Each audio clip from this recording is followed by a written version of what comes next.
Welcome to part 2 of my Johnny Mnemonic showcase. For part 1, please see the link in the description. As you will notice, I sound a little different. I've been ill since part 1 hit YouTube, and I know I currently sound like a bog troll. Rather than put off recording for what might be at least another month, I'm just going to go ahead and record with this sick ASMR voice. And then, if I need to, I can always replace the audio with a healthier voice datum in the future. Sound good? Right. Okay, let's go. In the late 1980s, artist Robert Longo and writer William Gibson had embarked on a journey to bring Gibson's short story Johnny Mnemonic to the big screen. Through hard work, perseverance, and the increasing public awareness of the internet, that project had been funded, but not without issues. The US distributor, Sony, had requested multiple rewrites of the script, and the film's backers had pushed their own casting choices, even including actors for which no roles were yet written. And Longo had also lost one of the most acclaimed cinematographers in the business, due to the production pursuing Canadian tax breaks. And while the project found a leading man who genuinely supported the creative team, Johnny Mnemonic started shooting in a pretty precarious state. But everyone was focused on pulling together and delivering on the vision of Longo, Gibson and Reeves. Surely they were over the worst of it. Sadly, Hollywood was about to serve up a double bill of drama that would change the future of the film forever. What have you done?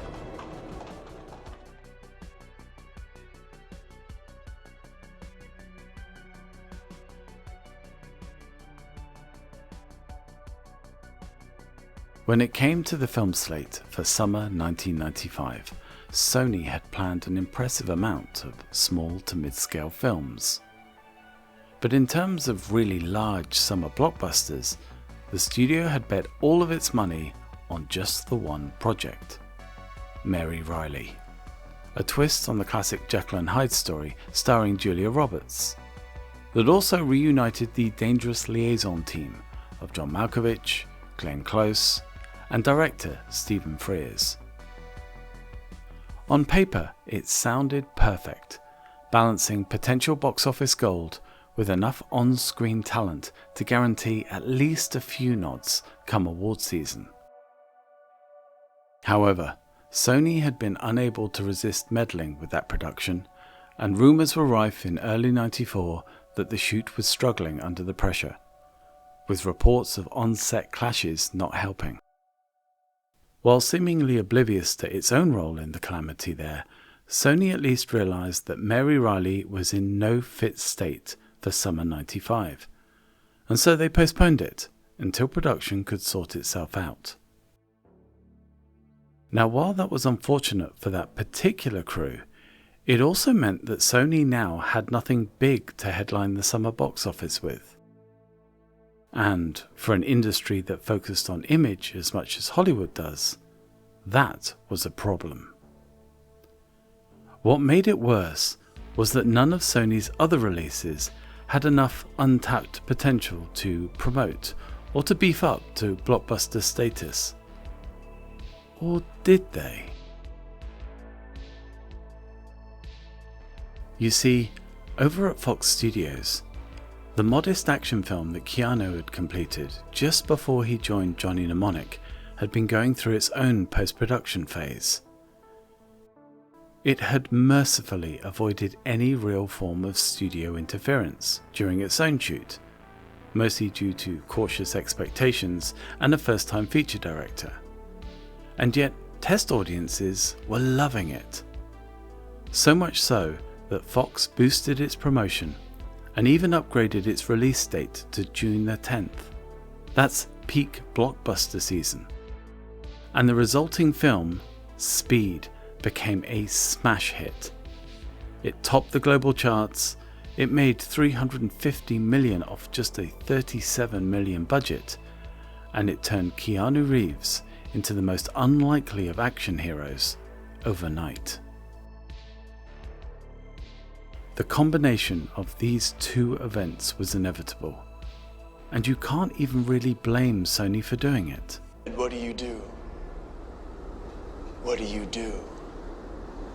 Sony wanted a summer action film in the vein of Speed, that felt like Speed, that had the energy and excitement of Speed, and most importantly, could earn the profits of Speed. They already had the star of Speed, Keanu Reeves, on their payroll at that very moment. It's just he was doing an arty film, not a popcorn film. But what if Sony changed that? And so it came to pass that Sony decided to force Longo and Gibson and Reeves into changing their modest cyberpunk film, already mid-shoot and set for a low-key release in February '95, into a big, bold summer blockbuster, complete with action, adventure, humour, and that all-important mass-market appeal. No! No! And where did they start? Well, they started by changing the characters and the script.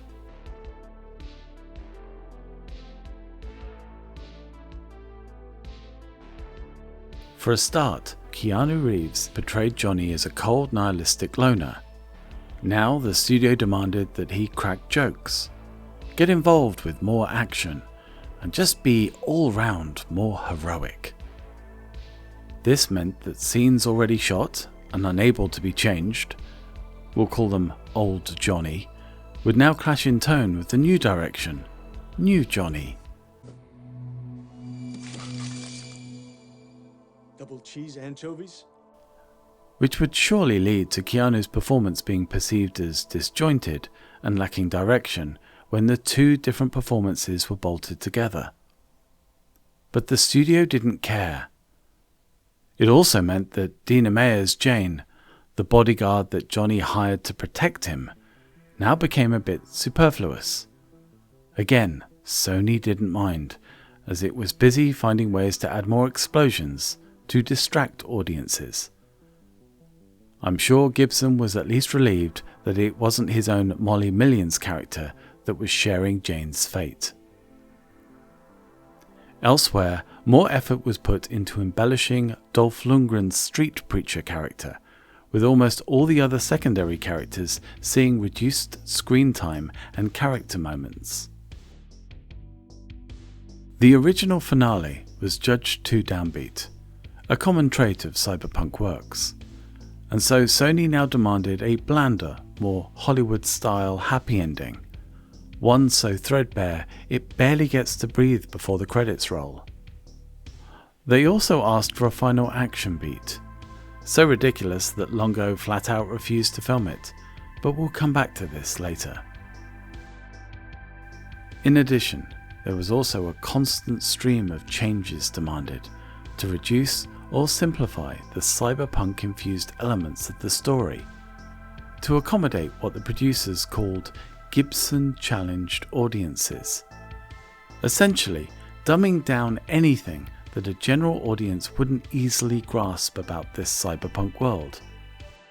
William knows this more than you do, Keanu, because we went through these writing sessions with people that were studio people that were telling William how to write the script. So sometimes you would kind of want to turn to these people and go like, why do you want to make this movie again? You seem to hate it. This was done at the cost of making it far less appealing to the very core sci-fi audience who would have always been on board with the project. In addition, Sony pushed for more guns, more explosions, more action, more popcorn. The sort of stuff where a random extra briefly takes over the film, fires a few rockets on what is meant to be a stealth operation, and then gets taken down with about as much pathos as putting a bin out. That sort of stuff.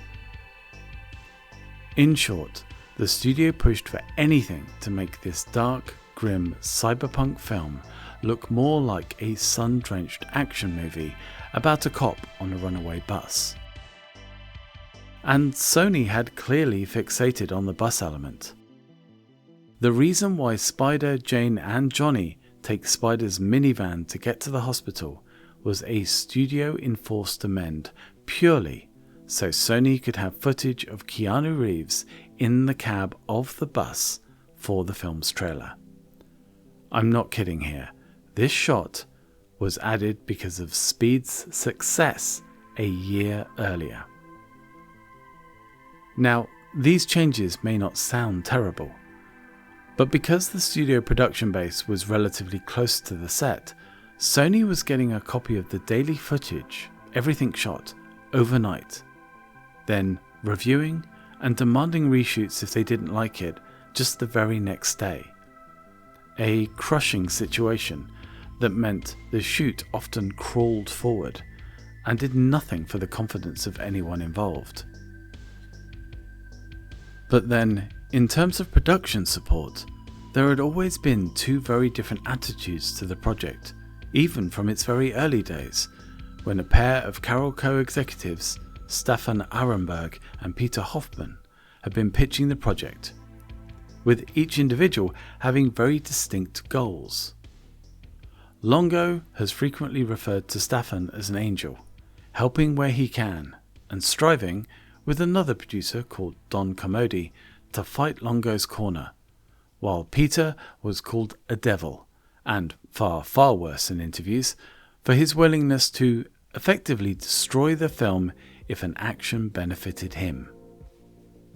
While Longo battled to retain what was left of his initial vision, he was under intense pressure. Forget the minor fact that he'd become a father just a day before shooting started. Peter Hoffman now made it known to many of the crew that Longo was due to be fired, just a week into the shoot. He'd also let it be widely known that he was lining up the second unit director, Vic Armstrong, to take over Longo's job. This was a mistake, as Reeves and Gibson promptly heard about this, threatened to quit the moment Longo was fired, and so Longo managed to hold on all the way through to the end of the reshoots.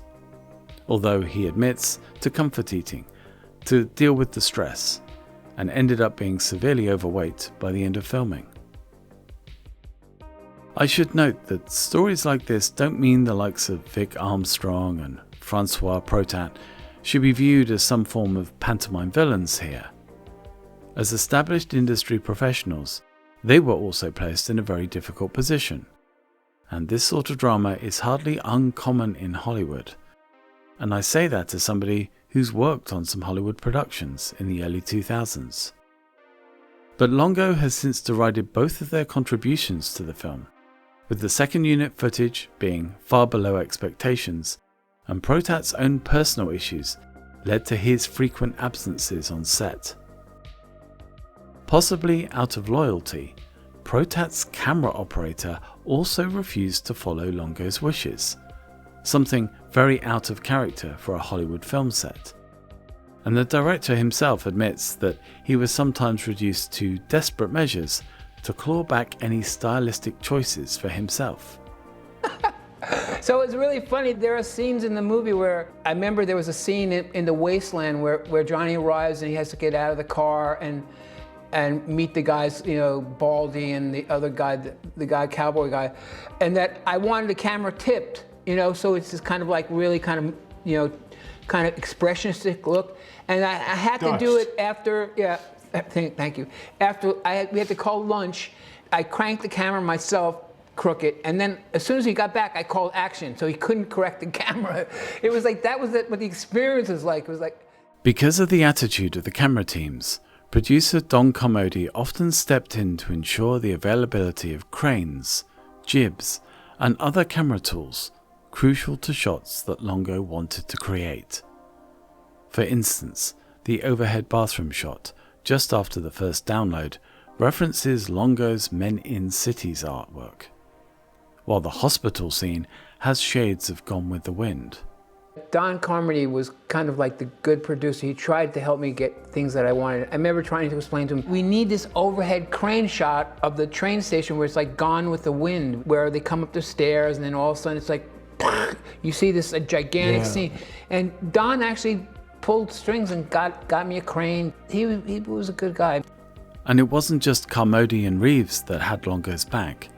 The rest of the cast apparently all enjoyed working with the director. Be it Beat Takashi, who had to learn lines phonetically in a very restricted shooting window, or Dolph Lundgren, who turned out to be game for anything Gibson and Longo created for him, and was apparently brilliant on set. After years of describing the frustration of the production casting Dolph Lundgren over his wishes, it's a shame that Longo has only rarely stated that this had nothing to do with the star himself, and that Dolph Lundgren put in a great performance. It was subsequent studio actions that doomed his role to become a bit of a joke, and we'll come back to that later. While much of the shoot focused on the challenges and compromises suffered by the crew, there were a few small victories. Firstly, Longo, Reeves and Gibson conspired to vent a little of the pressure that they had been under by amending a scene where a bruised Johnny was meant to briefly complain about his situation, while he and Jane wait by the low-tech bridge base. As I wrote it, he was just being kind of pissy and hissing at her, and it didn't take advantage of where they were or anything. And when I first saw that it was like this huge kind of thing below the bridge. I don't know, it's just like a wonderful balance of everything. That scene wasn't originally in the movie, and I remember calling you up and telling you we need a scene, because we need a scene where he's freaking out. And I had this image I make this mound of earth that looks like he's standing on the earth. And Kean-oh, you did such a great job with that. Instead of a weary comment staged amid the junk of a wasteland, Longo and Gibson turned it into a full-fledged rant, culminating in Johnny screaming at the heavens, I want room service! I want the club sandwich. I want the cold Mexican beer. I want a $10,000 a night hooker! Is it over the top? Yes. Did it make sense in the cinema? Funnily enough, yes. Does it hit harder when you know the real reason for it? Absolutely. And while it was derided as the worst moment of the film by some critics, and it was certainly picked up on by the general public, fans often cite it as their favourite moment. And knowing that it was also venting real emotion adds an extra element of satisfaction when viewing it now. Suffice to say that this scene too was also intended to be a longer rant, more impressive, but Sony cut this down. There were two other changes of note. They were at opposite ends of the film, and they were treated very differently by the exhausted crew. Firstly, the studio wanted Lundgren's crispy fried cyborg to reanimate, Terminator style, at the end of the film, but this was just one step too far for Longo, who shot a fake-out gag instead.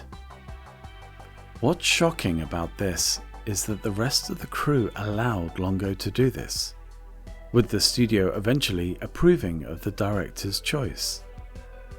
However, it's worth noting again that the cast were very supportive of both Longo and Gibson, and so the collective bargaining power of Reeves, Mayer, Ice-T, and possibly even Lundgren himself meant that they could enjoy a rare moment of power. Regardless of the circumstances, Ice-T's delivery always feels like a backhanded slap to the producers for suggesting such an insane idea.